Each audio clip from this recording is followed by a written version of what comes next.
Uh, Good evening, everyone. First off, apologies because I didn't notice that the intro had a date on it. So, but you all know we're here. We'll have to fix that one. Good evening, Brian. How you doing? Good. How are you, Todd? Hey, Michael. How are you? Hey, guys. Nice to see you.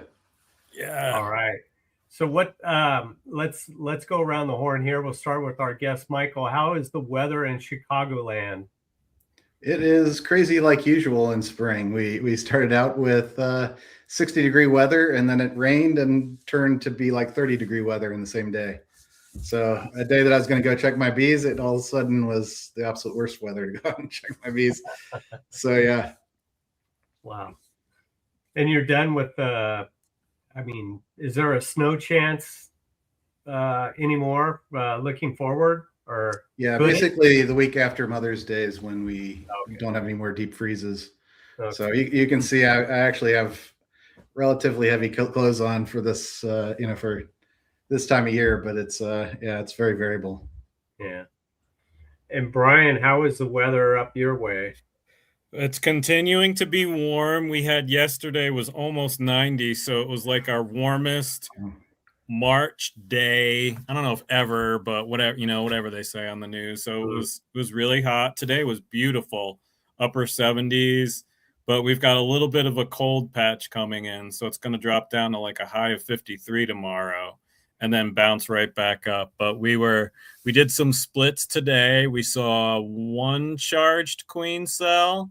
So we've got lots of walking drones, not lots of cups, but a good share of cups. And today was the first queen cell. I've even seen reports of swarms in the Colorado area, up in Westminster and Loveland, if you're familiar with Colorado, where those towns are. So it's here now in Colorado for sure. We are, Michael, I don't know about you, but we're 2 to 3 weeks ahead of our typical spring schedule here because of the warm winter we've had. And just bees are ready to go. It just hasn't been that cold. How about you, Todd? How are things looking out in California? Well, it's been warm, but right now I've got something else going on. I just noticed in the chat. I didn't do that. That was me. Oh, was it you? How come it's yeah. Why am I talking as Todd down there? Yeah, I don't know. I thought Tom was on here in the background doing some funny stuff again.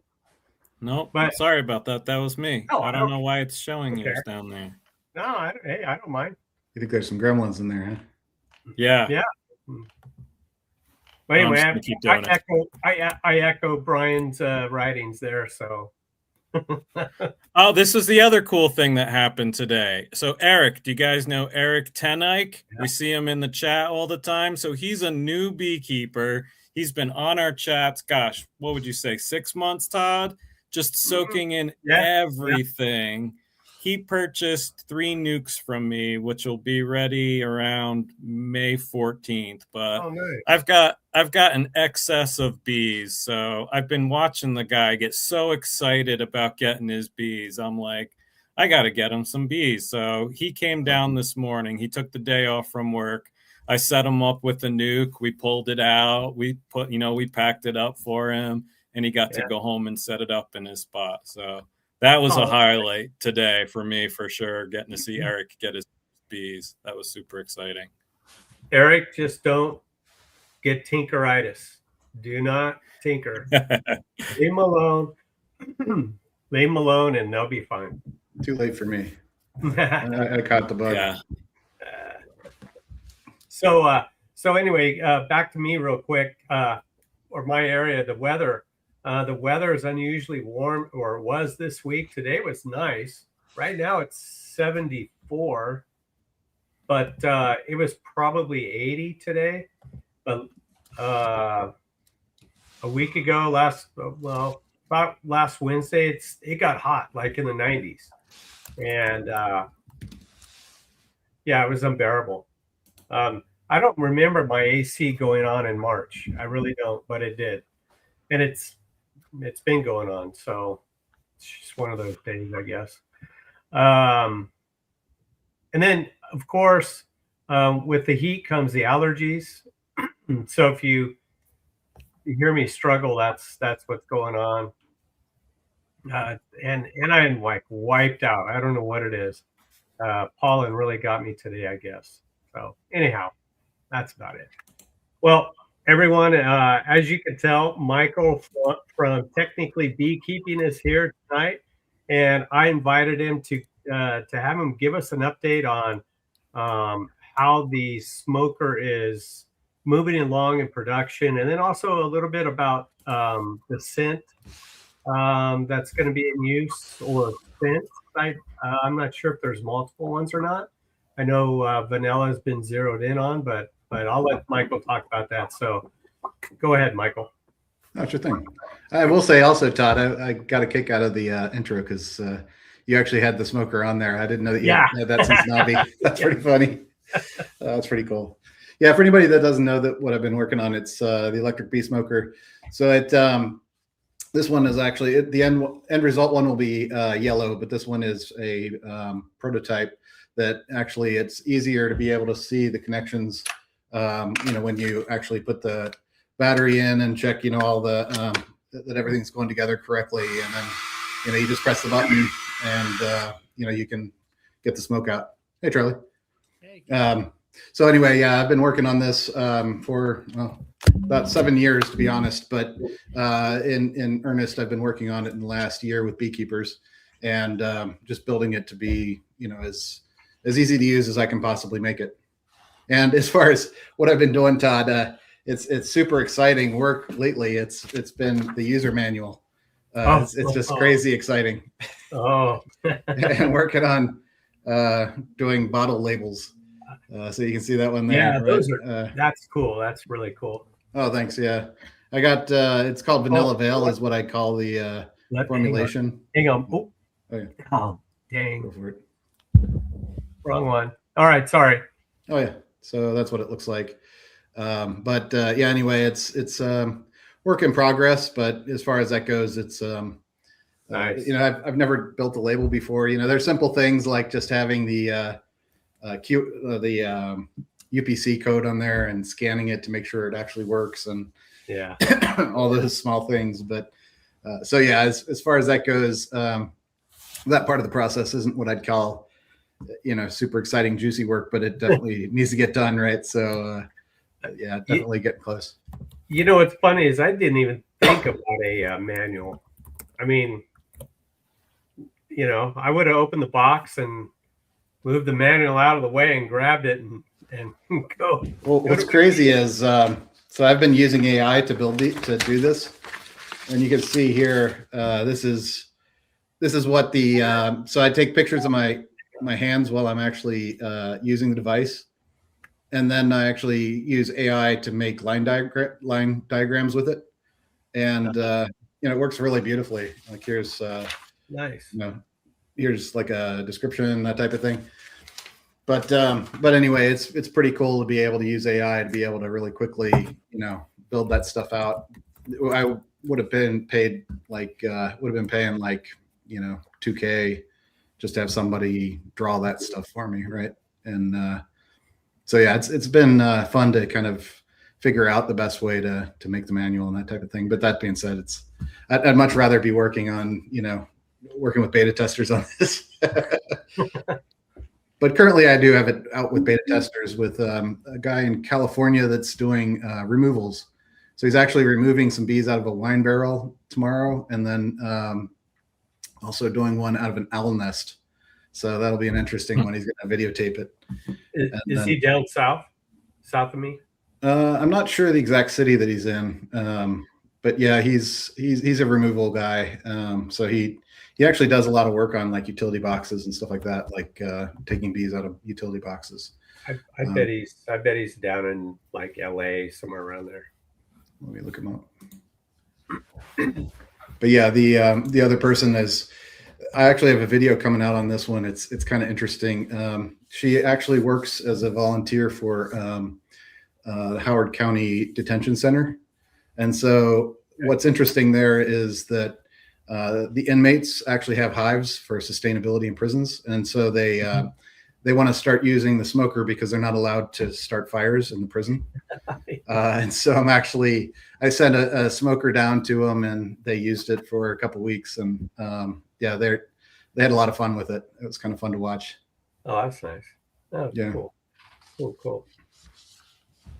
So what else is there to do on your end before those products can go out? Is there just production, or are there still things to figure out? Yeah, so it's production. So I have all the parts coming in the next month, and then I'll be assembling them. And Okay. so, like for example, like I said, this is actually another T2 prototype where we accidentally they accidentally used a red filament. I think it was already in the hopper, but anyway, it was kind of a funny one that they came out with a red one.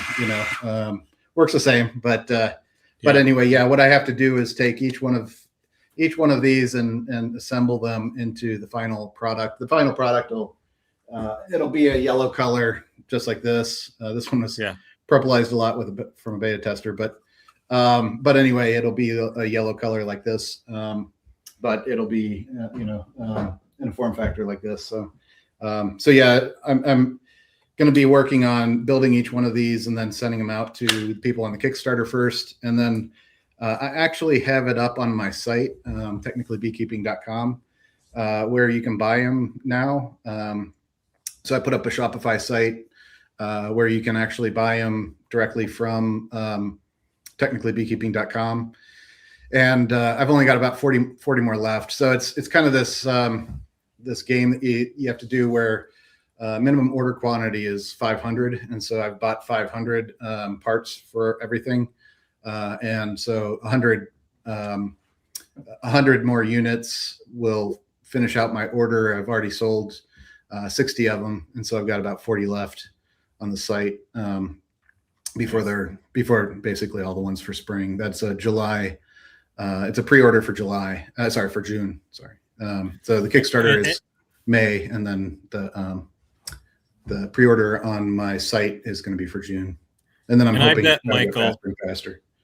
Once you start getting those products into people's hands, then their buddies are going to start seeing it. Because I know a lot of people in Colorado, if they haven't been to the Bee Expo, or if they don't watch these chats, don't know about this new product that's coming out. So I think once you start getting that product out there, that first round, that's going to kind of generate more sales for you just by people seeing how it works in that area. Yeah, I mean, the awesome thing is that actually I don't have to sell the product, right? I actually, what ends up happening is people that run bee clubs, they're like, hey, can I borrow that for a couple weeks? Yeah. And I send them down to them, and they show it at their bee show, and then people are like, hey, this is cool, the people that I sent to. So I had some beta testers in Australia, believe it or not. So I shipped about 4 units out to Australia to kind of, like I said, right now I think it's 32 degrees here. So, I mean, I can't really work my bees very much this time of year, right? So I send them over to Australia to have beta testers there test it. And what's kind of cool is, the people that were testing it, they came back and they said, hey, for our bee club, we have some training, some mentorship videos that we do. We want to use your material to sort of train people. And it's like, wow, that's, and they're asking me for permission. It's like, oh, that's a good problem to have.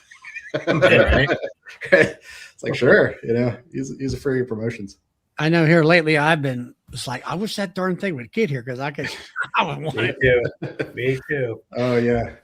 It just, it's convenient. You only need a little dab of smoke instead of going through all the hassles of trying to keep your other smoker lit. Yeah, that's a nice thing. I mean, people ask how long it lasts, and the tank lasts for 50 hive inspections when it's full. But what people don't realize is a smoker's going all the time, right? This one, you just press the button. It's only using it when you're actually, pressing the button, right? And so you'd be surprised at how long that a full tank of this lasts, right? So not trying to sound like a commercial, but it is actually pretty impressive. Like when we were at Nobby, I don't think we refilled the entire time, and we're just smoking up the entire area, right? So that's just it. I mean, you're pulling the trigger for your spot hitting them. Yep. You know, Yep. you just want to drive them down a little bit to put the juice jar down, or you want to drive them down to put the pollen patty just enough. It will last a very long time. You're not sitting there just pulling the trigger constantly. Yeah. Yeah. And what I find too is that, like with newbies that aren't used to smoking bees, they oftentimes will use too much smoke where, both combustion smoke and with this smoker, because really with the smoker, you just, go over and they're good. Like they smell it, then they get a reaction, then they get pushed down. Right. And it's not necessarily immediate, but they smell it, and then they go down, and it's like a half a second. But you see sometimes people will be like, just going crazy on it. And it's like, yeah, you don't need that much, right? You just do a little dab of it and they go down, right? And then you can work the hive. And I've noticed it was a recent video you put out to where new formula you had it to where there was a nice heavy plume of smoke that you created compared to what you had in the past. Yeah. It was really nice looking. Yeah, that was the thing is it's funny because the bees actually don't care about the visual part of the smoke, but the beekeepers, it's useful to be able to see, where all the smoke is going. And so I've been working on making the plume really visible and easy to see. And yeah, it's been fun because, different airflow dynamics, inside of here. Like I've got this version, right? And then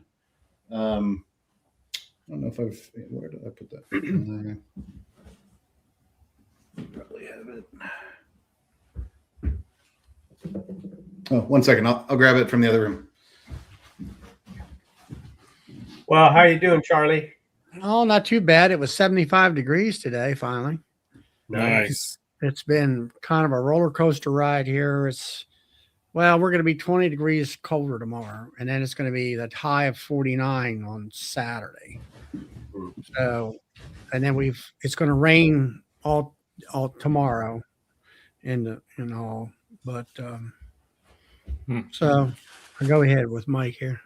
Oh yeah. So yeah, I've created this airflow adjuster. And so it's just kind of a little piece of plastic that goes into here to be able to condition the airflow really easily. And so you can kind of see that it pushes it more directly, right? Versus if you wanted it to be more like more like that versus if you want to be more directed, maybe it's a more windy day or whatever. But anyway, yeah, I've been playing around with sort of the airflow to be able to kind of manipulate the smoke in certain directions, right? And actually, some people have told me they'd like it to be more like a, to be able to have it like, this kind of shape where you can put it at the entrance and that type of thing. But yeah, it's kind of a fun to experiment with different shapes of the plume that you want to be able to create, that kind of thing, right? Yeah. I mean, I don't never smoke the front. I always just go in the top. Go in the top. Yeah. And I don't really smoke that much. I mean, I see some videos out there and they're smoking the bees and I'm like, where's the bees at? All I see is frames. Oh yeah. Yeah. Yeah. And that's what I meant earlier is, I think a lot of people, I think that's one of the main things I'll end up putting in my videos, my sort of training videos on the smoker is just, you don't need that much smoke. Like people think that they have to go in there. They kind of use it like a shield or something. It's like they're using massive amounts of smoke, even with the combustion smoker. Right. And, for most bees that I've worked with, at least I don't find that I need a ton of smoke. You may have different experiences. We were just talking about Africanized bees before we came on here, right? Like I can't speak for people that have super aggressive bees, but yeah, as far as that goes, I find that I don't really need a whole lot, to be honest. Personally, I smoke the front, the entrance, and then I, go in, smoke a little bit on top, and keep moving down. And to answer Parrot Farm, which is Judd, yes, it does use an M12 battery. Yeah, right? Yeah, it uses M12 battery. So this is a smaller version. It's just a this is just it's called a CP battery. It's Milwaukee compatible, right? So it's got a kind of smaller form factor. And then I've got the, bigger M12 so these are all just Milwaukee batteries, right? And so it's pretty simple. And then there are also adapters. I don't think I have any in here right now, but yeah, I have adapters also for DeWalt that, it's funny. One of the guys in Australia, he was like, I don't use M12s. So, everybody in Australia is using Makita. And so he's like, send me a Makita adapter. So I sent him a Makita adapter. And the thing is, because you're putting like an 18-volt battery onto this thing, and then it's got a converter, I'm like, it's ridiculously big. Like just use an M12. It's simple. But people love their battery family, and that's one of the reasons I went with the M12 is just because you can convert it to just about anything. The DeWalt, works. It's a little heavy in my mind, but if all you're going to be doing is putting it down on the frames, so like for example, this M12, this is the XC battery versus a CP battery, right? Like when you put it down on frames, this one would have fallen down, right? Because it's not built to kind of, like sit on frames, but this one sits very nicely on frames. Same thing with DeWalt. If you have a DeWalt converter, you just put it in and, it works pretty well. Judd said to sign him up. So where do you, maybe you would drop the link where you can get. Yeah, I can put it in the chat. Like I said, I currently have 40 more on sale. Then that just kind of goes, again, not to sound salesman-y, but once the 40 are gone, then it'll be out of stock, and then I'll build more in the summer. But for the springtime, kind of inventory will be done. I'm assembling all of these myself, so there's only so many that I can build. I'm going to be building 500 of them for the spring. How long would you say it takes you to build one of those, or can you answer that yet? You got all the pieces in front of you. Like, how long would it take? Yeah, it takes me about, I'd say 20 minutes to build a full one. That's part of what I did is when I designed it, I made it so that there's no soldering involved, right? So you just assemble it with screws, basically. So when you assemble them, will you assemble one at a time, or will you assemble 40 the first part and then 40 the second? You know what I mean? Yeah. What I'll do is I'll have like a pre-assembly where there's some parts of it that are kind of like you have to put them together before you put them into the device. Like the PCB, for example, you have to kind of put, some things onto there before you actually put it into the device. And so some of those things are a little bit finicky, and you kind of want to do it before, like, you can see the parts in there. I've got like the trigger and then the magnets, so I've built jigs for being able to put the magnets in really quickly. And so I'm trying to get more and more efficient at building, each iteration, right? And is it your goal after you sell these 500 to buy another 500, or what happens after that first round? Yeah, after building the first 500, I'll build another 500. I'm hoping to get up to 1,000 in the next after that, and so on. So that, because one of the things is that, like right now, I'm building them, and I'm taking pre-orders on it, and it's taking me like a month or so to fulfill them, because you wouldn't believe how expensive it is to because you have to buy everything up front, right? Oh, and so I know. Yeah. Yeah, I'm sure you can imagine. So with that piece, it's funny because like with e-commerce, that's kind of the way that it works is this kind of up and down, up and down, up and down, because what ends up happening with your cash flow, right, is that you do a pre-order, you get a bunch of money in, and then you take all that money and you put it into inventory, and then once you buy all this inventory, you're kind of cash poor, right? And you're just kind of like, well, better get these out of there, get these out and as fast as I possibly can. And then you do another pre-order, you get a bunch of cash, you just use that to push back out into inventory, right? And so it's kind of the up and down of selling something like this. it's something I think a lot of people don't realize. I didn't realize it before I started, was the ups and downs are pretty high and low, right? With cash flow, right? So so that's what I end up doing is, like the Kickstarter. I did the Kickstarter. We ended up generating $84,000 out of that, which was amazing. But all that went into inventory right away, right? So to be able to buy those 500, and then, like I say, each time I'm hoping to get faster and faster and be able to build bigger amounts of them, so that I can fulfill orders faster, right? Because I'd like to get to a point where somebody goes onto my site, buys it, and it shows up a week later, right? Type of thing. Yeah. So when do we get ours? We're in the Kickstarter. Yeah, it'll be May. May. Yeah, cool.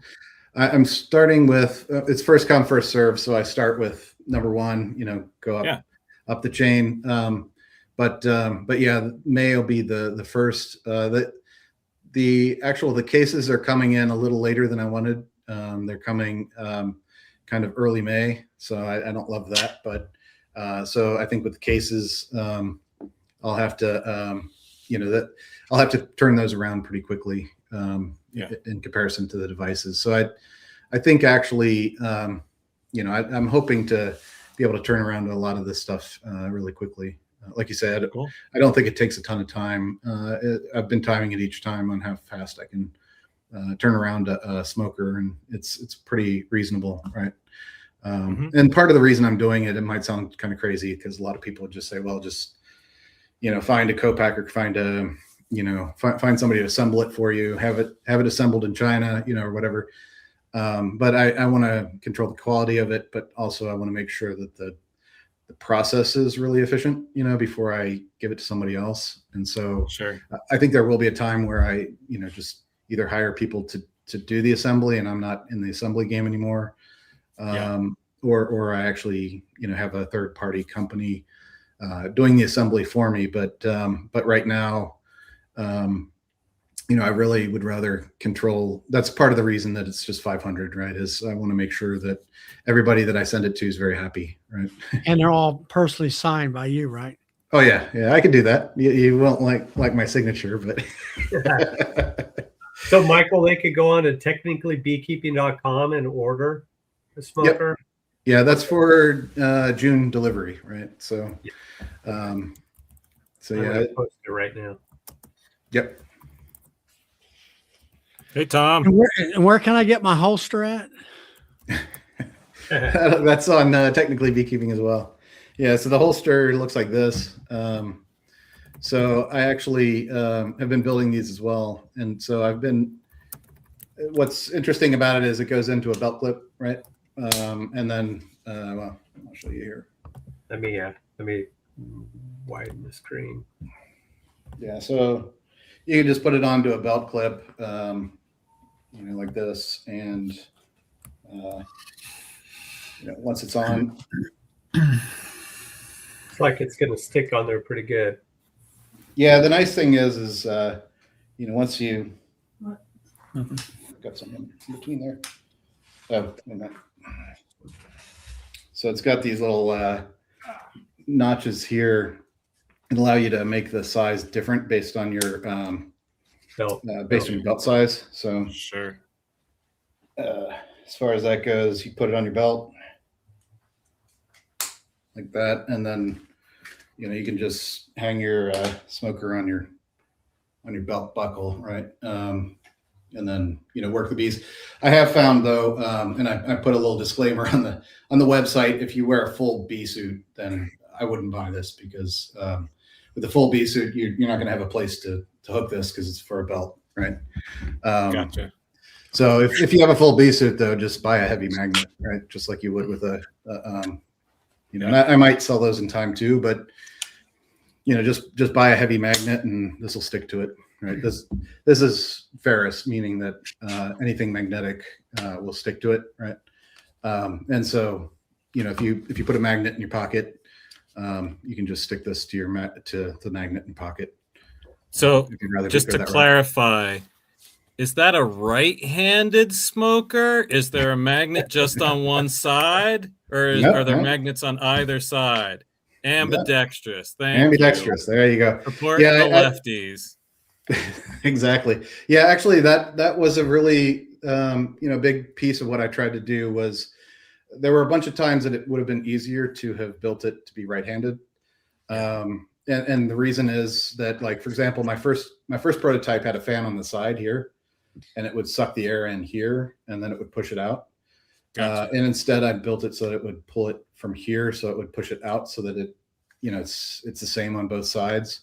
Yeah. And so, yeah, I went to great lengths to make sure. Like, my brother's, he used to be left-handed, so I always, kind of, and my wife is also left-handed, so I always kind of have them in mind when I'm building something like this. But yeah, as far as this goes, you could put this belt clip on your left side, and put this on. You just clip it on the right side in that case, right, of the device. Well, appreciate that, because it is a right-handed world that us lefties live in. So, are you a left-hander? Thanks for making. Yes, sir. Yes, I am. Yeah.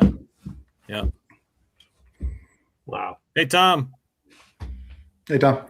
Good evening, guys. How are you? Question is, how are you? How long was your TSA line? Not long at all. Well, good for you. No, it was easy. Not taking a shower that morning. Cleared everybody out of the way, right? Well, yeah. I mean, I normally get that about every two weeks, so I do it here, so it doesn't cost me as much money. So do it on the Colorado dime. There you go.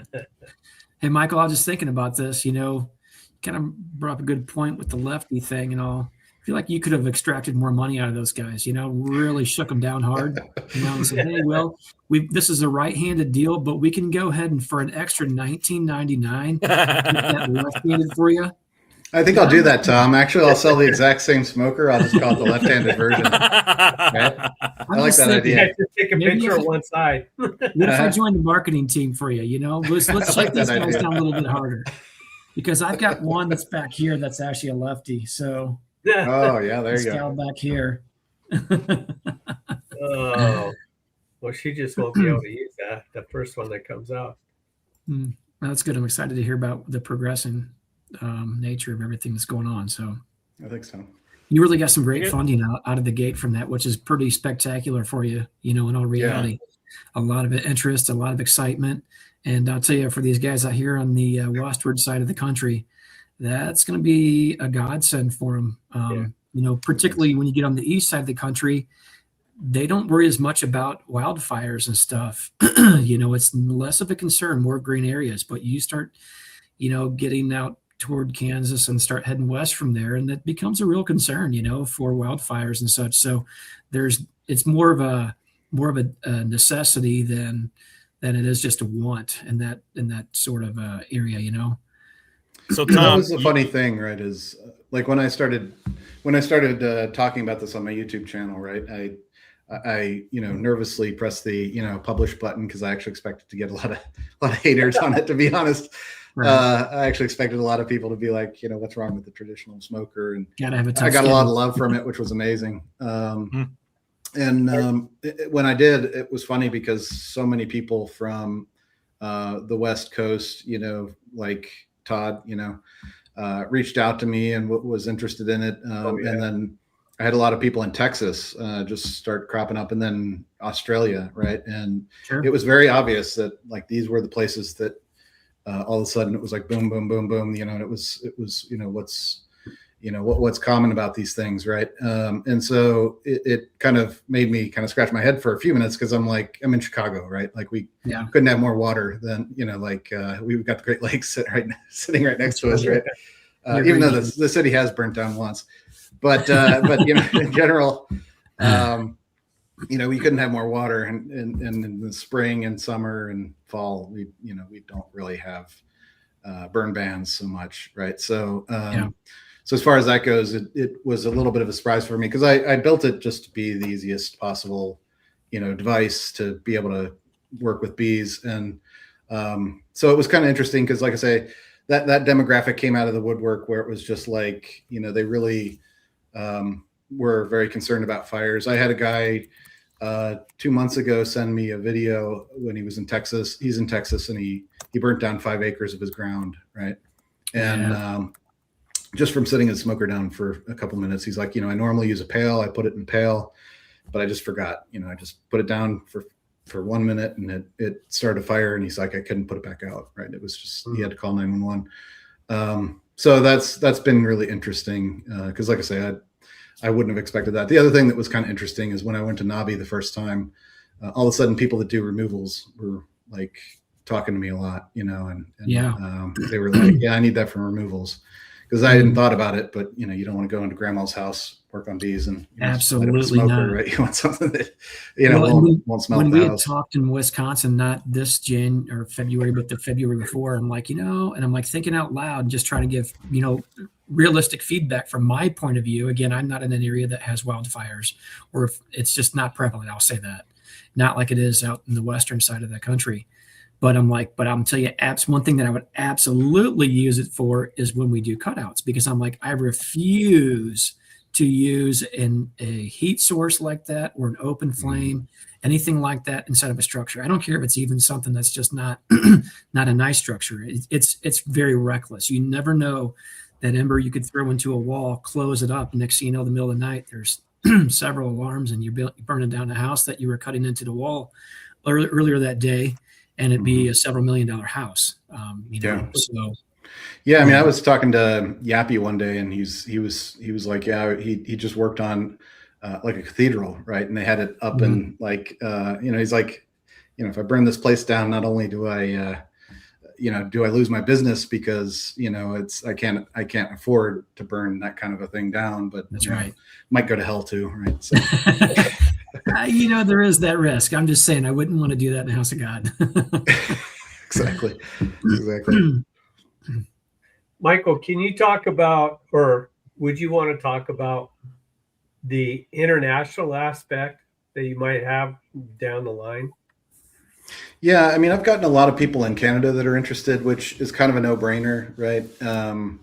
Just because it's easy to ship to people in Canada. Right now it's US only because actually I have had a couple people reach out to me, and they were like, they really wanted me to send it to them. And then the next question is, what kind of converter do I need for, this and that? And I'm like, okay, this is already going down like this path, and like, what do we use for customs? And it's like, you can kind of see why people start out with US only first, right? Because there's just so much complexity.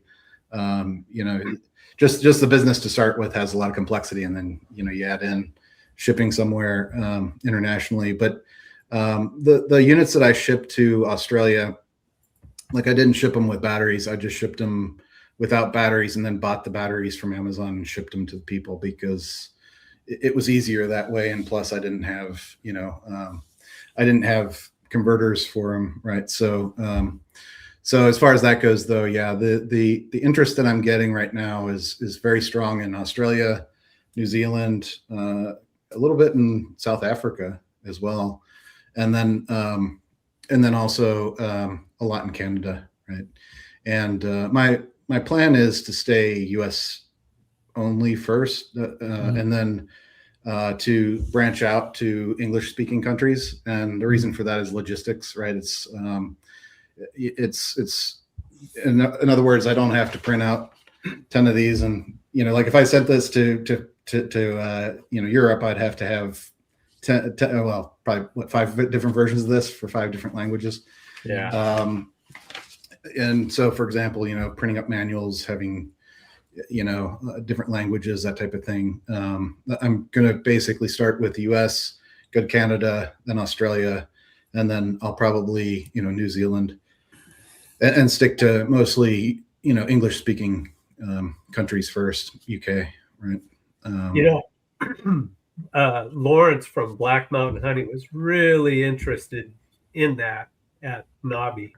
He really liked that. I'm sending one to him in 2 weeks. He said that's when he wants to try it. Yeah.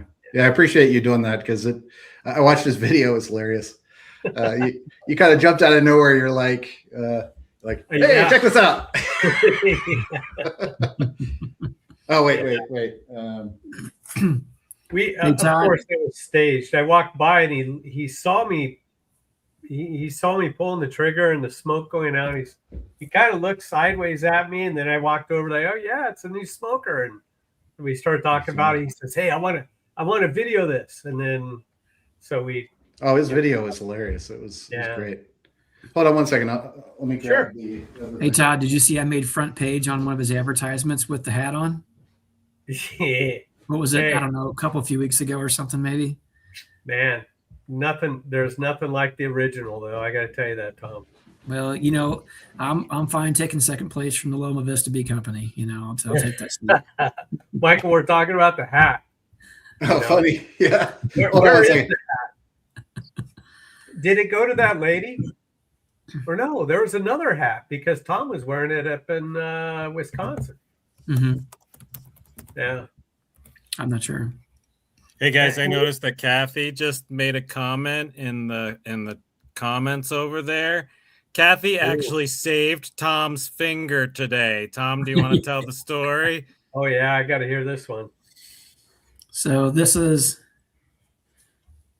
Can anybody see this red little dot?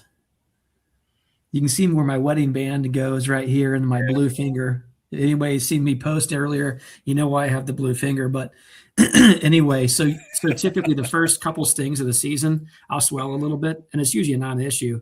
But just for reference, I don't ever take my wedding ring off. It's easy. It's the only piece of jewelry I wear besides potentially a watch. That's just, I'm not a jewelry guy. But I figure if I had Sawmill Charlie money from that Sawmill Charlie 10, I would absolutely probably wear more jewelry.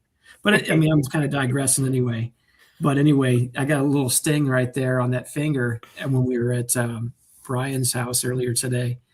And I wasn't thinking much of it. And then I kept, it must have got me right on the nerve or something. And then I kept looking down and I'm like, you know what? I'm like, that finger's swelling. It's the beginning of the season. I'll swell usually a little bit because I haven't been stung in a while. And I'm like, my ring is right there. And I'm like, that could be a problem. But I'm like, yeah, it's fine.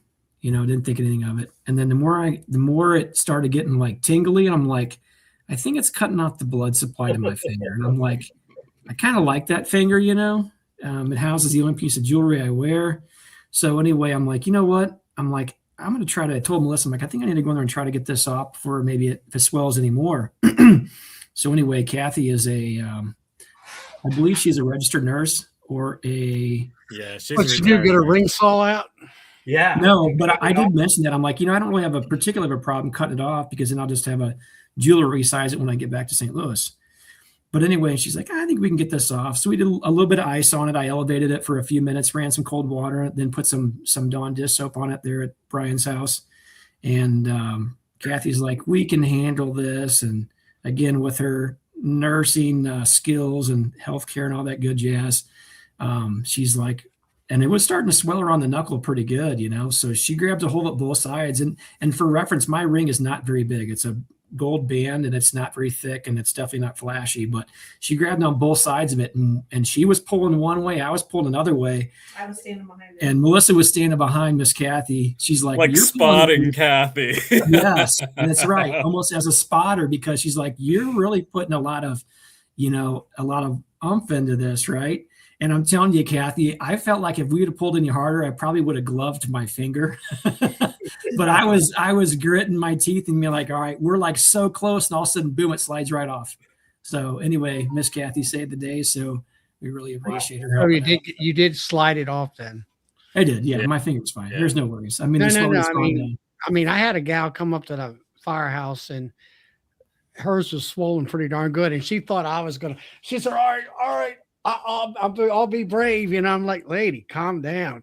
I got a machine for this. I put the thing underneath there. And I said, all I got to do is turn it like a can opener. And I sawed it off and then open it up and then slip it right off. No problem. Yeah. I think so. Brian has mean bees in. So this is the moral of the story. When the Saucemans come to your bee yard, have your liability waiver ready. Definitely. Hey, Brian, can you email me that, please? The liability waiver?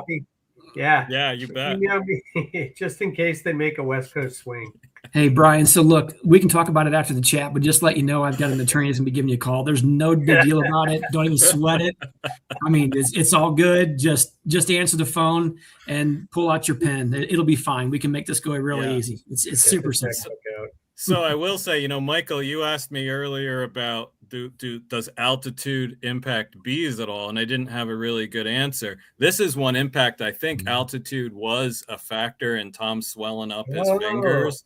I think the altitude can make it worse. There are times when I've gone hiking and I've been at altitude where I've taken my ring off just because it feels like my fingers swell a little bit. So I think that could have been a contributing factor to the swelling in Tom's fingers. Plus, he's such a lightweight, man. Man, just that one sting put him on the sidelines. He's like, I'm not feeling so good. I cried for probably a good 30 minutes, I would say. We got him a juice box. We rubbed a little marshmallow on it, so he was feeling better. So, yeah, Melissa pulled his weight once again. Hey, FYI, later tomorrow when I see you, bring the juice boxes. Okay, I'm out of mine. So Michael, the hat is becoming kind of popular in shows now. Is that what I'm learning? Oh, you're muted. Sorry. Yeah, it's funny because you were asking about it, Todd. I actually did give away the first one. A lady came around and said she wanted it. This is actually the second hat, but it was funny because how it happened was Todd came up to me one time and he was like, hey, if you get me a cowboy hat, I'll walk around at Nobby and tell people about the smoker. And so I thought, well, what's the most embarrassing possible hat I could possibly find? So I found this yellow sequin. It actually also I don't know if you can see that, it lights up. But yeah, it's a statement, right? And then it was funny because Tom and a couple other people at Midwest Bee Expo, right? They were like, "Hey, let me take a picture with the hat on, right? We got to send this out to Todd." Brian Coper looked at me and I said, "Yeah, I lost a bet." It was good. It was funny. The lady that came up, she's like, "Oh, I really want the hat," and I said, "Come up at the end of the show." She came up to me and said, "Oh, can I have that hat?" And I said, "Well, it's really not mine. Not mine to get." You go talk to the gentleman over there at that booth." So I guess she went and talked to you, but she really wanted the hat. I mean, she probably would have given me $50 for it right then and there. Which I was like, no, I better not. I'm gonna have to have Tom there next time, and he'll bargain it for me, right? Like this is a left-handed hat too, by the way. That's right. Well, we can get it with left hand. They're in short supply right now, so it's kind of a supply demand, and that one is a left-handed one, which draws a higher premium. So, yep. Oh man, what are you doing for next, Nobby? She was hell bent on wearing that hat out of that building. It was funny. She was, I really have to have that hat. That's funny.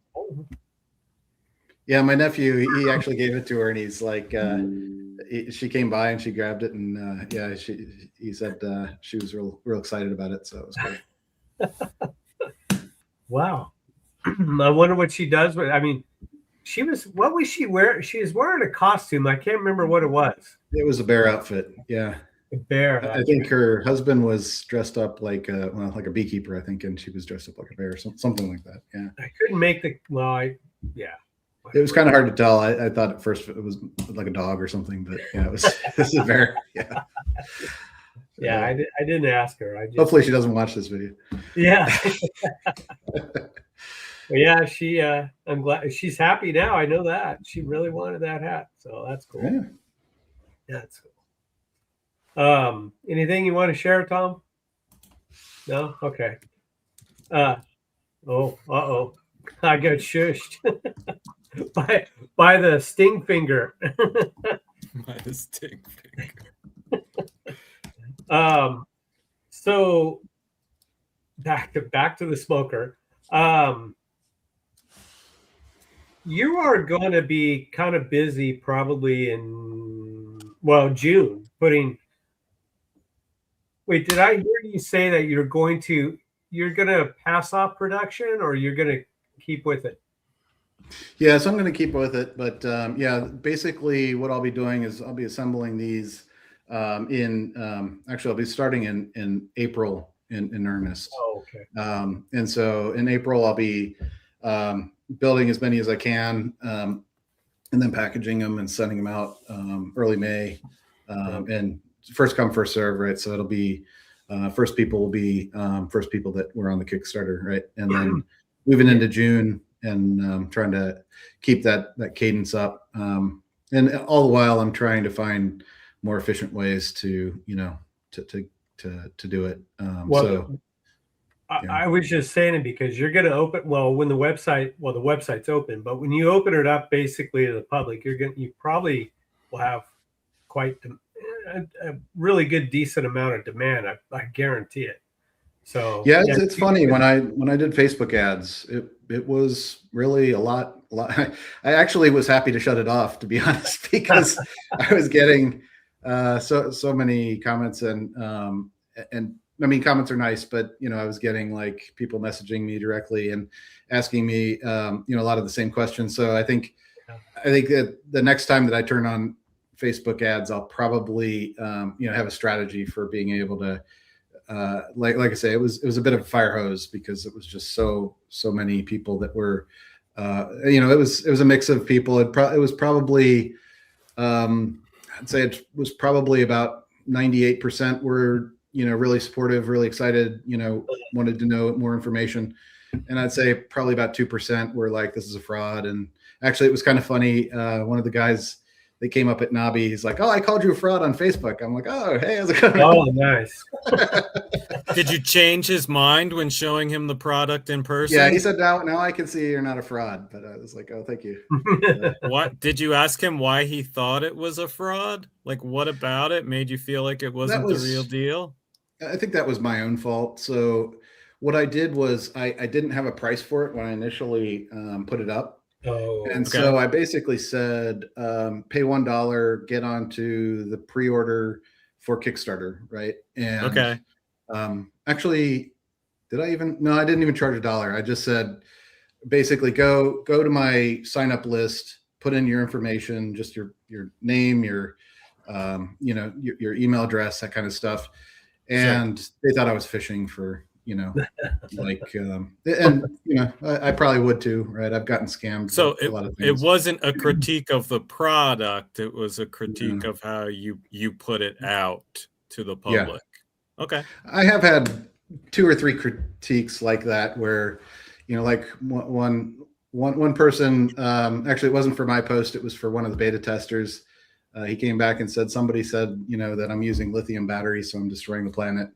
And I was like, well, and it was funny because he replied better than I would. He's like, are you using a laptop or are you using your phone that has lithium batteries in it? Yeah, exactly. To complain about this lithium battery. Complain about the lithium batteries. Yeah. But yeah, and I think the other one was somebody that, he said, I'm still using my grandfather's smoker from, whatever 50 plus years ago, and I'm thinking that can't be healthy for anybody involved. But regardless, people like their smoker, that's cool. Like I'm not here to try to I'm not trying to talk people out of using the tools that they like to use, right? It's if you like your smoker, more power to you, right?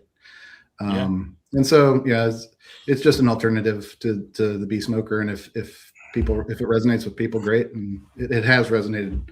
Like I said, I remember the first time that I published a YouTube video about this, and I had been working on it for years, right? And my patent had just filed, right? And so I was able to talk about it. And so I went on and I, was about to click the publish button, and I'm like, I'm estimating about 50% of the people are just going to say all kinds of awful, mean things, and so a lot of haters on the internet, right? So I'm like sweating. I press the button, and I swear to God, like, I don't know, I might have gotten one mildly mean comment on and tons and tons of love from people, which was amazing, right? Done the right way, feedback is actually really productive. So if you can have, and sometimes when it's done the wrong way, if you can be mature enough to just try to see through the rudeness and listen to the message. Some messages can help improve the product. So my question to you, Michael, is as people start to get these, you had a couple of beta testers, but as you start to get 500 out into people's hands, will you continue to get feedback on your product from those 500 to evolve the product in the future? And what will that look like? Yeah, that's my hope, is that a lot of those people become beta testers in a way, right? So I'm actually starting to think about putting out what I'll call sampler packs, where people can try out, just on a beta test type of thing, where I just send it out to people, try it out with your bees, tell me which one works the best. Do the same thing as what you did, Todd. Where you were able to take pictures of what's going on with the bees and that type of thing.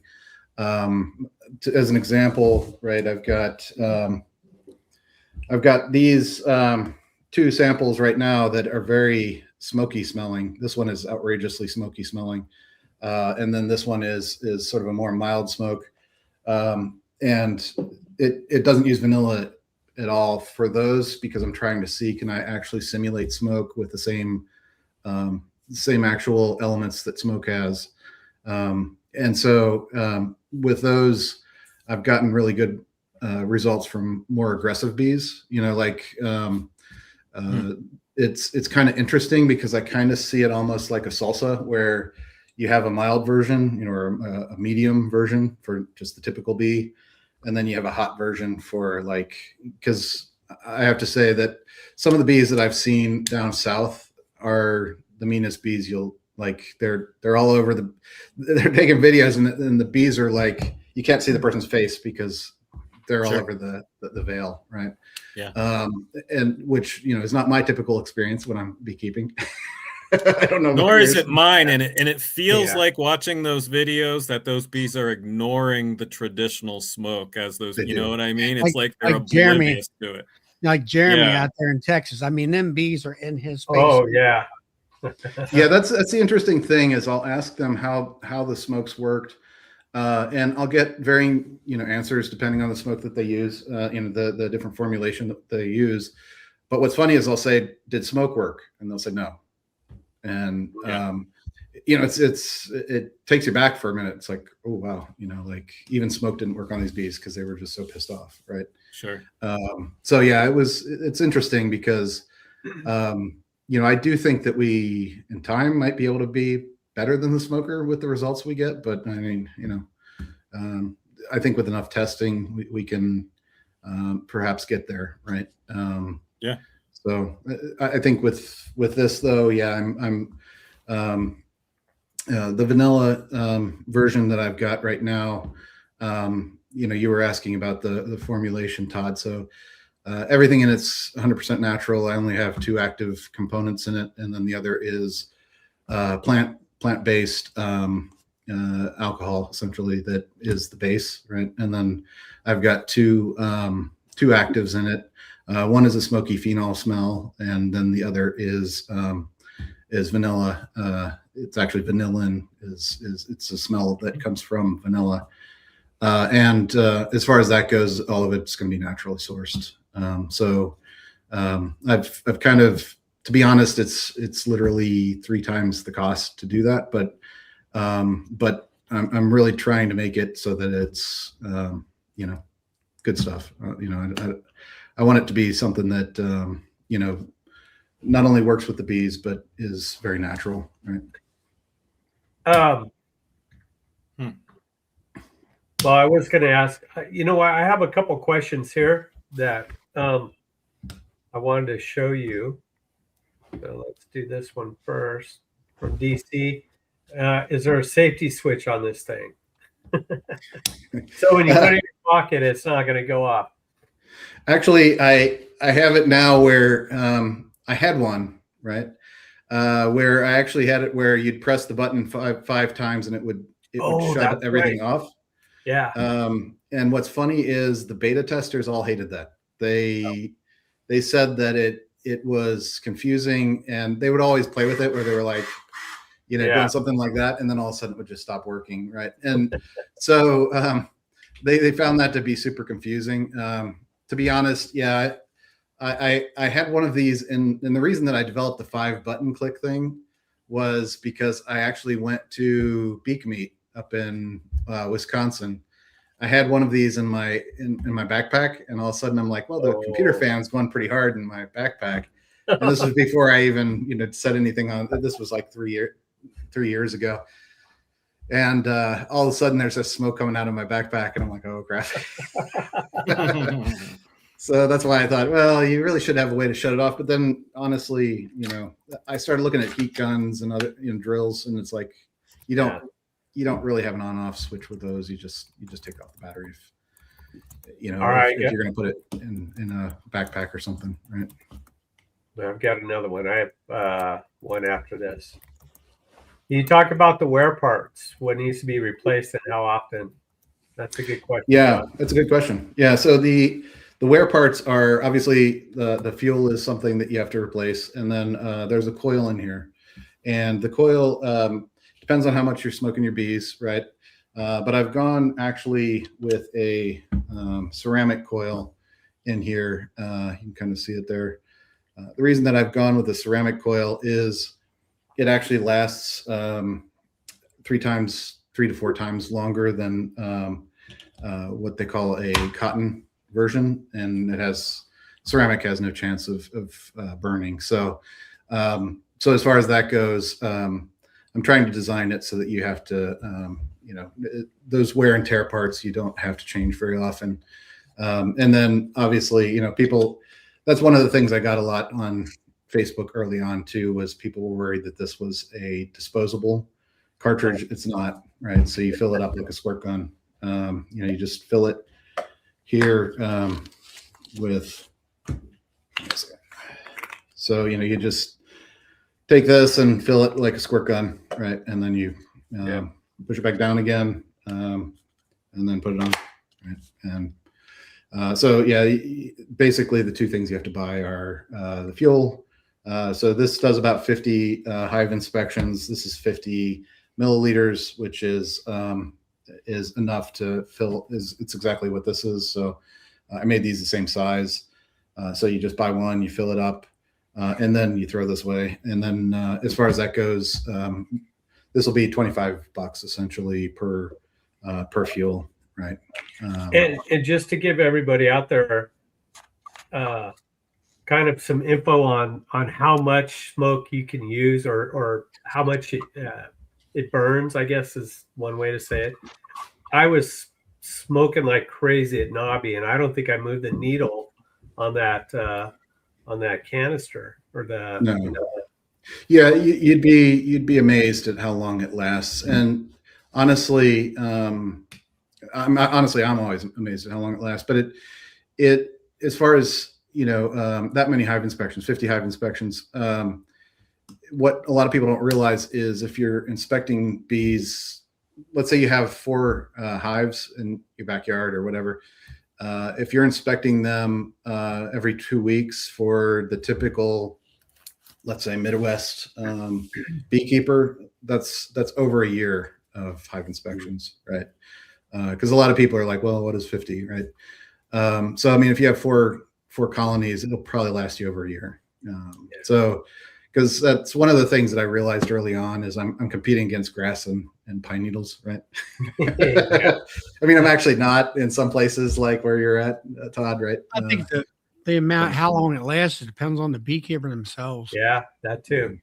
Yeah, like and their bees too. I worked my bees this afternoon, transferring boxes around. I didn't even light a smoker. I just did it. Yeah. All right. One more question, and we'll continue after this. So it's basically the warranty. Yeah. So I'm going to have a 2-year warranty. So if anything breaks, just let me know. Good deal.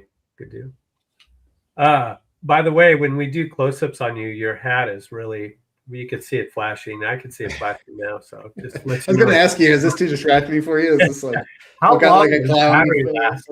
What's that? How long will the battery last in that hat? It's a small battery. Yeah, it probably won't last too long. I tell you Yeah. what, that was a hot hat to wear at Nobby because it has no ventilation in it at all. Yeah, there's no. It's pretty. Is that better? No, it didn't bother me. I was just letting you know. Oh yeah. Yeah, and this is just a sticker that I put on it.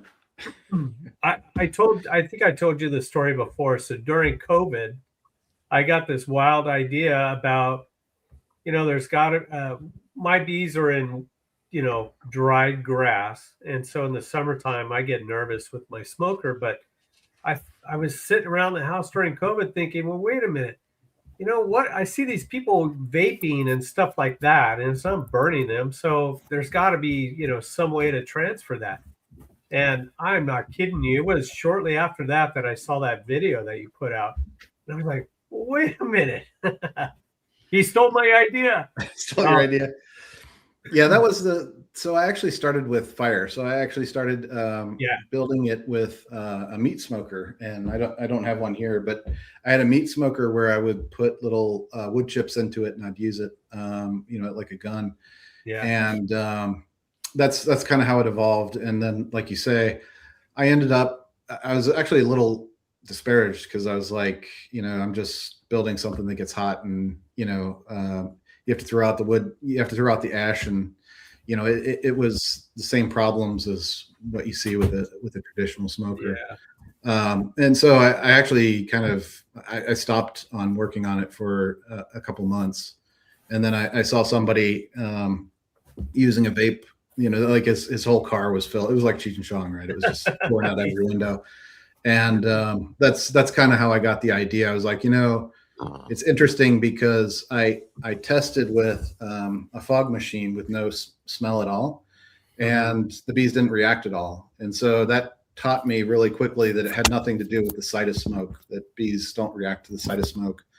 And so after I saw that person vaping, I thought, well, what if I somehow simulated the smell of smoke? Because that seems to be what they're reacting to. They're obviously, very they're very scent focused. They're very olfactory animals, right? They're everything in the hive is based on pheromones, and so they're very keyed in on smells, right? And so that's what I've found is like you could take away the visual aspect of the smoke completely. And as long as it smelled like smoke, they'd react in a similar fashion, right? Yeah. Now that being said, like I've had a lot of people that say, "Why don't you use liquid smoke?" Like stuff that you put on barbecue sauce and stuff. But what I've found is that has more of a barbecue smell than it does smoke smell, and so the bees don't react to it very well. I did start out with that. I was like, "Oh, I'll just." Buy Uncle Joe's barbecue sauce and see, if barbecue, liquid smoke, and see how they react to that. And nothing really. I mean, a little bit, but not enough to actually have a decent result. Right. Well, I'm so glad that you. Oh, I know what I was thinking in my head. I had a question. So what version number are you at right now from the very beginning to right now? On the smoker itself, so staying on the fuel concept, on the number of smells that I've tried with the bees, it's over 120 now. Wow. And I mean, in every way, I'm a failure, right? But luckily, a couple of them succeeded. It's kind of like Edison with the light bulb. It's like, you just keep failing.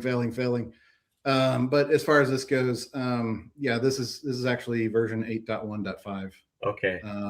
So 8 being a major iteration on an old idea, and then 1.0 was starting out with those meat smokers, right? And then this is 8.1.5. This is the one you used actually, and this is actually 5.4. And so you can kind of see the iterations that we've made where like this had a smaller tank that was associated with it. It's still, even that small tank did a lot of inspections. Yeah, that does about 10 inspections. Well, yeah, and again, it's how much smoke you use. So I just kind of lightly smoked them real quick, and that was it. They got the idea. Yeah, and like you say, I mean, a big part of it too is, you put this away and you go grab it, you use it. I mean, it's ready anytime that you press a button, right? So, it's not like you have to go and stoke up fire and find pine needles and stuff like that. Yeah. And that's not the exact one I used, because the exact one I used, I kind of chipped the it's not the rim, but where the fuel went in, that little canister went in, I chipped it. I felt so bad. I thought, oh no. I sent Michael an email or a text. I said, man, I'll gladly pay for this. I'm sorry. I don't know what happened. It fell off and hit the ground. And so, well, go into that a little bit, because what you have now is a little more stout than that earlier generation of plastic, right? Yeah, I remember that text too, Todd, and it was funny because you were like, "Oh man, I'm so sorry. I'll buy it," and I'm like, "Dude, thanks. Like, that was awesome." I found out where it breaks, because that's the point of that's the point of it, right? Is Michael, we should still charge him for it. What's that? Michael, we still need to charge him for it. Send me the information and I'll bill him directly.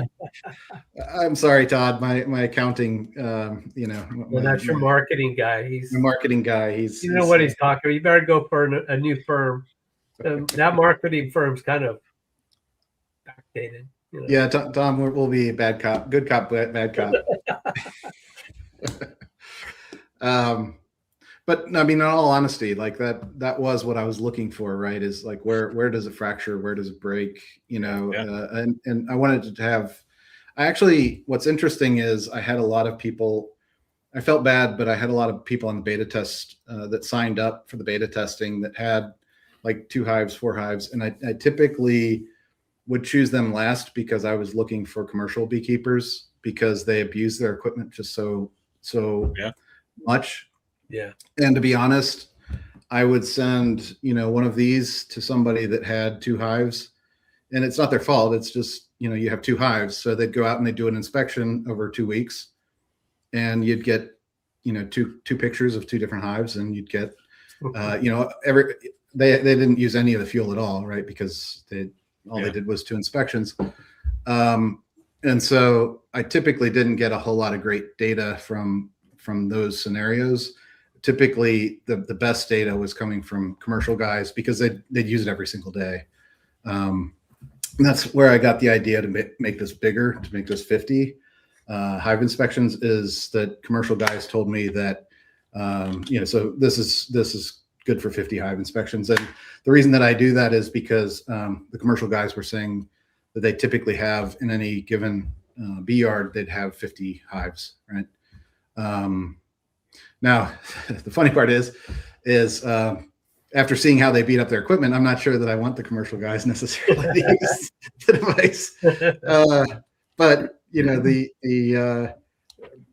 information that I got from it was amazing. I had fun. I had a lot of fun with that. I really didn't want to send it back, to be honest with you. I was like, oh man. That has been the best part, is when beta testers.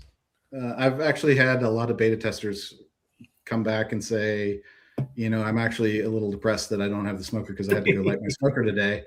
And I'm like, thank you, because that's confirmation. Because if you just said, well, I just didn't even notice that I don't have it anymore, then I'd be like, well, okay, then you obviously weren't getting value out of it, right? It's like this. It's like you fly in first class for the first time, and then the next 3 or 4 flights you're back in economy, and you want to get back into first class. That's how I felt with this thing. It's like, this is awesome. And now I'm using, and nothing wrong with the data and smoker. I've used it for years, but there's differences. And the biggest difference for me is time taking, sit there and stoke it, feed it, stoke it, and then you get out there and, you use it for 5 minutes. So you spend all this time getting this thing going in the firebox, and then you don't really use it. Well, with your smoker, I just, I pull up, I jump out, I grab it, and take it out there, use it when I need it, and then I'm off, and it's great. Yep. It's Yeah, and wild. I think that's been that's definitely the case for me too. The funny part is that over the last year, I've probably used my traditional smoker more than I've ever used it because I send all my units out to beta testers, right? And So you have nothing. so I'm actually going out to my MBs and I'm like using the old smoker, and I'm like, oh my god, this is awful. And it's the same thing, right? Like I finally get the thing stoked up well, and then I'm either through my inspections or or what typically happens for me is I'll have my smoker, it'll go out on me because I'm actually focusing on the bees, and then I'll be like, oh crap, so then I'll put the frame back in, walk away, I'll stoke up the fire, I'll come back to the bees, and the bees are a little bit more irritated because I've left them open for a few minutes while I'm getting my smoker back up and running. Yeah. Whereas like what I wanted was to have the experience be different, where you just you go, you smoke the bees, and then you're working it, and you just never have a situation. I mean, if this were to go out on you, you just have another tank next to you, or you just fill it up, right? Yeah. You just keep going, right? So that was kind of the experience that I wanted, was for people to be able to focus more on their bees, because really, I think there's a little bit of this, like, can I get the smoker going, kind of, pride contest. Like I actually, when I did give up building this, the funny thing is I would actually get from my local bee club. I actually have 3 bee clubs that I'm part of in this area. And actually every summer I would get from each one an invitation to the picnic. And there would always be an invite that says, longest runner of the smoker, right? There'd be a competition to see how long you can keep your smoker running. And, like I say, I kind of got depressed a couple years ago, stopped working on it because it was a really hard problem to solve. And what was funny is every time I would read that in, the newsletters and things like that, like who can keep their smoker lit the longest? It was like needles, in my brain, where it was just like, why, just why? Because like it's I know if somebody's really good at a smoker, that's great. But at the same time, it's kind of like, this is a tool that we use, but the bees are really, bees should be the focus, not the tools, right? And so it's kind of to me the tool should be secondary to the to the actual hobby, right? So you have a smoker, but do you have other ideas cooking under that hat right now? Or are you just going to be a singular product company? I actually, what's interesting, I've got other things that I've been working on. So actually, I found that I actually put some cameras in my hive and was using it with I don't know if I have it here, but it's with jar feeding. I actually found that an interesting thing you can do is if you put sponge onto your jar feeder, so you just cut out sponge, you put it onto your jar feeder, the bees will actually feed from it much faster and better. And so I tried out different textures, because what I learned was with a jar feeder, when you just poke holes into a tin, lid and feed your bees, what happens is a lot of those commercial ones, they don't have any holes in the middle. And I figured out why. Is because the bees can't get to the middle. They don't have any traction on the metal. Oh, wow. That is a good point. Yeah, I mean, what's been interesting, actually, what do I have? So, well, I don't want to get into like descriptions of your ideas, but I actually have videos on it. okay. So if you go to my channel, I have actually a different separate thing on jar feeding. How come I haven't seen this? Because I have to look at my settings, because I see all your videos. I didn't see that one. So I actually, when I send out videos, like video links to people, that's probably what happened. Is I send the playlist, which is that's the playlist for the smoker. And so I have a playlist for the smoker, and then I have a playlist for the jar feeder. Okay. And so what I found, actually, hold on one second. I'll just show you. This is, I do a lot of jar feeding, so that makes perfect sense where the bees can't get to the center. I never thought about that. Yeah, what's interesting is, so I tried all different tests on the bees using these cameras. And actually what I did is I drilled 4 different holes into a board, and as a feeder kind of thing. And then I put them in, and then I had the camera basically looking at the 4 different feeders. The idea is that I had a hole at the bottom, and then, these 4 feeders. And the idea is they have 25% chance to go to any of those 4 feeders, right? Because you've got them all equal distance from that hole that's in the middle, right? Yeah. And so I was measuring to see which one the bees went to, right? And you can see these videos. But what was interesting is I tried different stuff like plastic. I tried silicone. I tried all different textures. And I don't know if you can see that, but this is a textured jar lid that I've been working on. And it just goes into I don't have a jar next to me, but no, that's all right. it goes into a jar. A ring, And a mason ring. masonry Yeah, jar. Yep. mason ring, Like a yeah. ball jar. And then basically I have sponges, right? That and then nets that go on the sponges. But the idea behind the sponge is it was interesting because bees can feed from it really vigorously. And so what ends up happening is you have literally you actually have bees that actually start hanging off of other bees to get to it. And that's you're just putting sponge on your jar. Wow. So is the idea You just that the cut it whole out. surface area of the sponge is accessible to have this? Becomes a So it's membrane. not just those 3 holes or however many holes you put into it. It's literally Yep. the whole circle. I think it Interesting. also, what it does is it also has a stronger smell because it's absorbing, and it also is kind of nice because you turn it over and it doesn't spill, right? Because the sponge soaks up the liquid, right? And of course, that goes on top of the mason Yeah, hold on one second. ring or whatever. I wonder, I don't know if you can hear while you're wandering around, Michael. I wonder what that does to the rate of them taking in that syrup.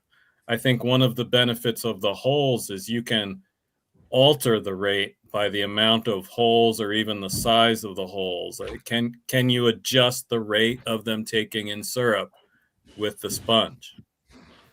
With the sponge, no, you're basically feeding them. Well, I mean, you can have fewer holes or more holes, right? Yeah. But in that case, yeah, I actually have designed also a feeder lid that swivels, and the idea is, like you say, sometimes, because I actually talked to some commercial guys, and what they said is sometimes of the year they want to feed them faster, sometimes slower, right? Yeah. And yeah. But yeah, I kind of just designed this with the idea that you just put it in here, and then this one's textured, and the idea behind that is that they can hold on to it and feed from it. And like you said, it just has holes like a normal feeder, and then it never rusts, right? That's one of the interesting things too, when you just poke holes into a jar lid, is it rusts almost immediately. Yeah. Absolutely. As soon as you're done using it. And so then I also designed, you can kind of see I'm a bit obsessive, right? But anyway, I also built like this kind of a thing too, to be able to just put the sponge on there. Sponge in there, or you could, if you're just fooling around, you just make the sponge a little bit heftier, right? And then when you actually put the jar lid on, pretend that I had a metal jar lid here, right? If this is just like a suggestion for people that want to do this themselves, if you had a metal jar lid under that, this is Swedish sponge because it's antibacterial. I knew that looked familiar. Yeah, this is I was Swedish thinking sponge. the same thing.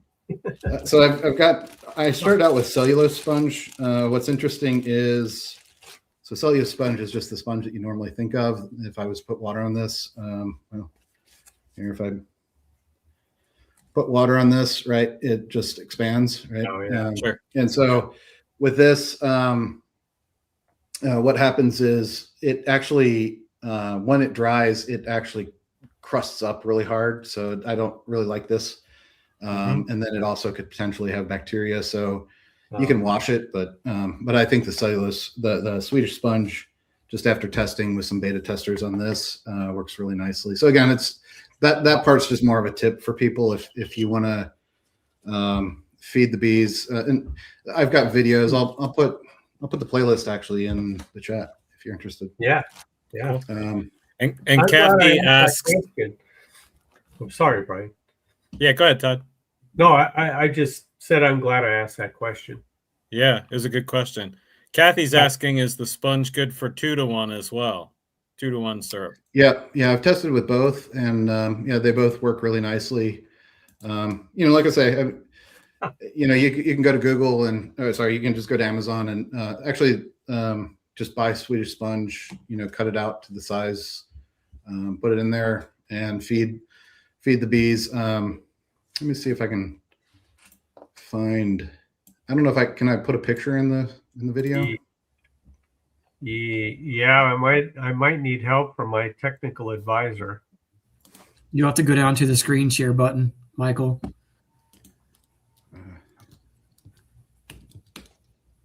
Screen share. Oh, I see. Mm-hmm. Let me see. What do I do on my side, Tom? It'll show up in the present area down low when he gets it up, okay. and you'll just allow it to be shared. Gotcha. Yeah, and I'm actually not selling these right now, but I'm kind of still experimenting with them to find the best. I will sell them in time, and I actually have been beta testing with people on this, and it's pretty fun. It's been a lot of really interesting, just kind of seeing what the results of it is are, I guess. But let's see, jar feeder. There you go, Charlie. Yep. Well, I'm going to have to make 25 more queens up.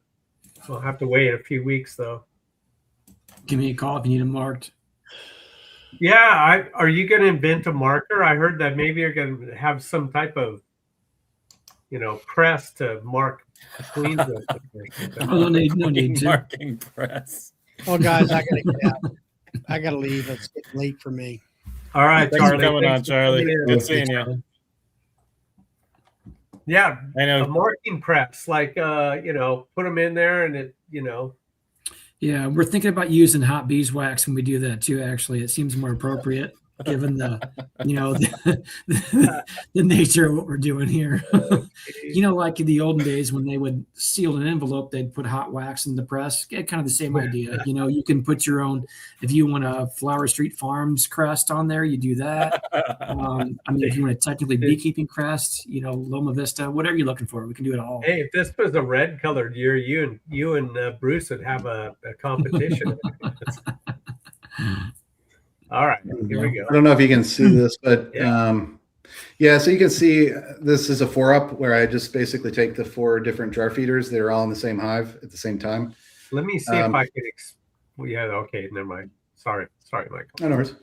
But what you can see here, let me go back a little bit. And so what you can see here is the reaction of the bees. It's sped up by like 2 times. And it's only every half an hour, right? But what you can see is on the upper left-hand corner is the sponge.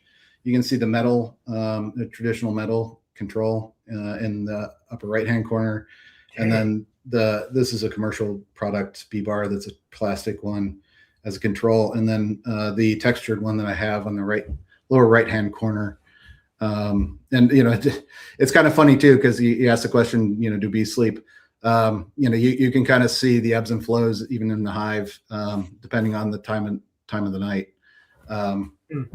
But anyway, you can kind of see their reactions over time. Like here's, what is that? 6 o'clock in the morning, right? And actually, what's funny is you see a lot of them feeding off of the camera. And what's funny about that is that's because so much is leaking out. You can see the metal one leaking. And that's because it's the temperatures when they vary, the actual mason jar actually starts pushing out fluid because of that. And so the sponge actually sucks it up, and you can see in the lower right hand corner, right, that's my textured one that's this plastic one, right? But anyway, it's been interesting because, like I say, I've done hundreds of experiments with it, and you kind of see the results, right? That is wild stuff there. Yeah, I would say the proof is in the pudding right there, honestly. I mean, you can clearly see what the bees are doing, how well they're working that sponge. So that is interesting to me, Yeah, Having yeah. the camera angle and footage really kind of shows what they're doing. They're all over that sponge. Yeah, the funny thing is, like I say, I started out with this, and what I was thinking I was going to do, so I built just plastic jar feeders. This is one. I built plastic jar feeders that were just Hang on. Sorry about I just that. built plastic jar feeders that were like this, that are just flat, right? And when I built these, because that's what all the rest of them look like, right? The metal ones are flat like this. The commercial ones that are plastic are flat like this. And so I built these, and I tried varying the different sizes of the holes, from 1 millimeter to 2 millimeters, and millimeter and a half. Tried different sizes. I tried different places to put the holes, because I thought, well, maybe that's what the bees would be more interested in. And what was interesting is I had one, like you were talking about. I actually had one that the intention of it is you turn it to give more juice essentially to one of the holes, right? Like that sort of close half of the holes, open all the holes, close all the holes type of thing. And so I had built one like that, and the bees were actually super interested in that one, right? And I was like, it's 1 millimeter in width as far as the hole size. It's the same as all the rest, right? That I had tested. I had tested all of these different shapes and places to put it on, put the holes. And what was interesting is I just put up my hands. I'm like, what the hell's going on? Because they really like this feeder, right? And there's no difference in the feeder. And what I started to realize is it had a lot of texture on the sides of just from the 3D printing. It had a lot of texture on the sides. And so they were hanging on that, and they were drinking out of the holes. And so they really liked that version. And so that's when I started to go down sort of this route of, texturing matters, right? And so that's when, like you were saying, Brian, right? I was like, well, how can I make a membrane, right, that they can all feed from? And the answer is sponge, right? Yeah. Like I say, I mean, it's, try it with your own bees, see what you get out of it. But I've found it's actually a really efficient way to feed the bees. Cool. Usually when I'm doing jar feeding, when I tip that jar over the feeding hole, all I do is I just bonk the rim, and they all fall down, right? They fall down. Well, they're not going to fall down now if the sponge is on there. They're going to be they're going to be gripped on there like that is a funny thing is they like you turn it over, and you actually have to get a smoker to like get rid of them because they don't want to get off of it. They love it. And actually, even once the syrup is dried up, like once the 1-to-1, 2-to-1, sugar water is dried up, they're still on it. They're like, because it's still a little bit moist, and they're like still trying to drink from it. Well, listen, gentlemen, it is 8:30 on the West Coast. It's 10:30 where Michael's at, and Brian, it's what, 9:30, right? Right in between you guys. Yep. So let's give everybody on the East Coast a break, because it's 11:30 over there, and I'm sure like Clay's probably a little tired. But anyway, let's kind of wrap it up. So I'll go opposite this time. I'll go with Tom. Any last words and ideas on queen painting? Well, yeah, sure. I would just suggest that production numbers, I mean, more is more. That's the American way. So if you could paint all your queens in a row with a big thick roller, that's really the ideal mode, Line them up and just one pass with the roller? Yeah. I mean, Tom, we're going to build a spray paint version of this, right? I mean, if I was in Texas, I would say it's all bigger, but I'm not sure about Colorado. Is everything bigger here in Colorado? Most things. Yeah, most things. So yeah, especially ring fingers. Yeah, especially the ring fingers. Yeah. get pretty fat. So Hey, if you wear brass knuckles, you won't have that problem. I mean, that's a good point. Yeah, You know? didn't think about that actually. Can you check those in the TSA, or how does that work? Is that acceptable? Jewelry? Give it a try. Let us know. Yeah. Give it a shot. Can you bring bail money for me? I promise I'll get you back Tuesday for a burger today. I can tell you they do beekeeping in prisons, so you're good. Yeah. Michael, I'm not sure that's comforting for me, bud. I okay. don't know that. You don't want your marketing guy there. Yeah, that's right. Yeah. That's right. I'm trying to make you money, okay? Yeah, you get that annoying operator coming on saying, Yeah. your time has been allotted. Yeah, That's right. That's right. I will say, Tom and Melissa and I have gotten to know each other fairly well over time. Today was the first day we worked bees together. You guys came out to that summer meeting, but I was doing one thing and you guys were doing something else. So today was literally our first day we got into colonies together. We've been busting Tom a little bit on his pen fiasco, but let me tell you what impressed me a little bit today about Tom. I watched him mark a bunch of queens today. And he literally he found the queen on the frame, pinned her down with one finger right there, didn't cage her or anything, and just marked her right there. So that's how you do it, huh? That's how Tom did it today. I just watched him and I was like, that was pretty impressive. So that fiasco you saw on the picture, if you saw his Facebook post, that was him just dabbing the pen like you're supposed to do in case it goes.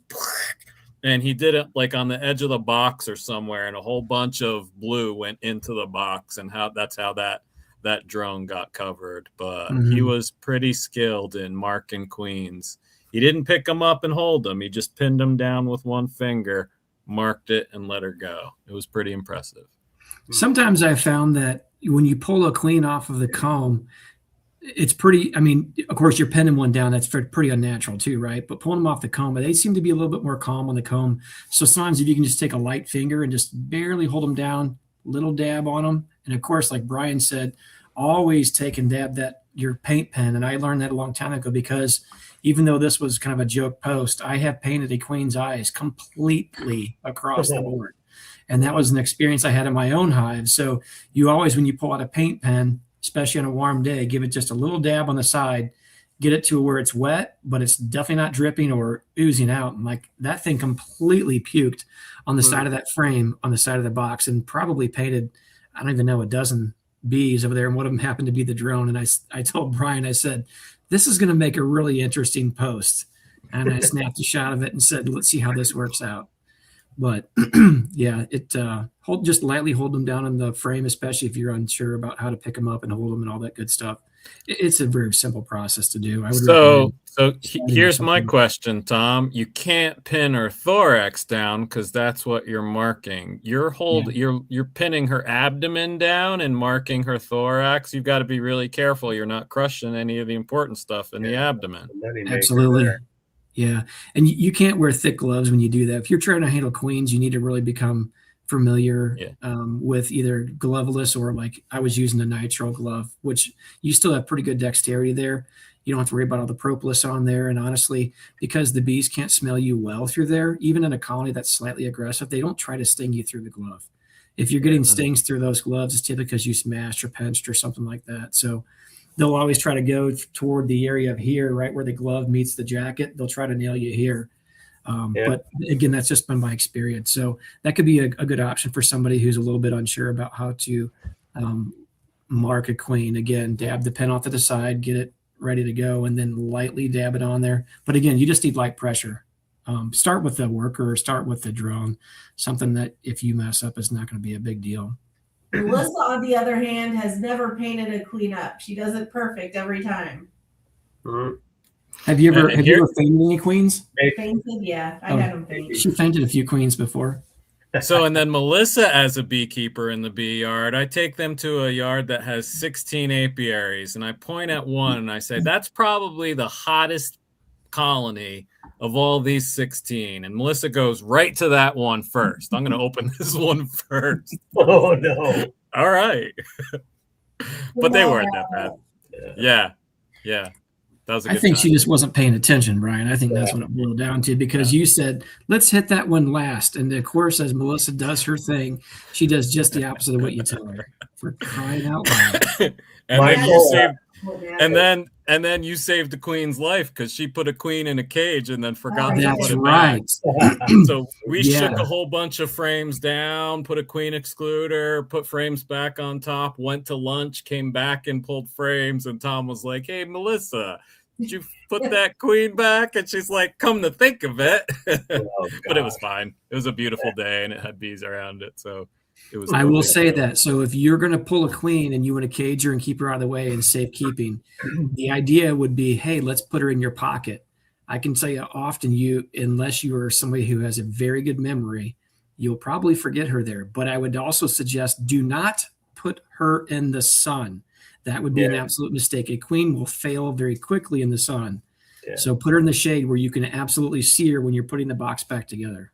Brian, we're going to blame that on Tom, actually, because I told him I was going to put that queen in my pocket so I wouldn't forget. And he's the one that put her down there on the hive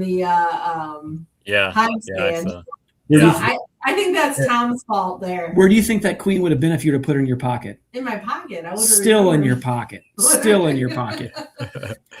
But it was interesting too, just watching different styles, because Melissa found the queen, and I was like, I was going to go get her a box and just have her put the frame or the whole frame in the box as a quiet box, keep going through the colony. But then she was like, "Hey Tom, do you have a queen cage?" And he had one right in his pocket, and you could just tell that this was part of how they did it all. I would just use a quiet box, not even pick up that queen, move her in, keep doing my thing. You guys had your thing. You knew how you worked together. That was cool to see too. Yeah, it was interesting. The box method is another great one too, and maybe even a better way to do that. If you don't want to touch or pick up the queen, I would suggest to somebody that might even be a better practice, because you're not going to forget an entire frame outside of there, or very unlikely. So maybe that's even a safer option. Yeah, but when she's caged though, and you're going through frames like that and moving so many frames around, it's just easier. You're not going to lose her. She's going to be safe. And typically when we're doing it in our yard, we would have laid that queen cage right on top of the frames we were working. If the sun wasn't hitting. Yeah, but we were just doing so many things out there today at one time. Yeah. That's why she got laid on the hive stand. Mm-hmm. We had a really good time though, honestly.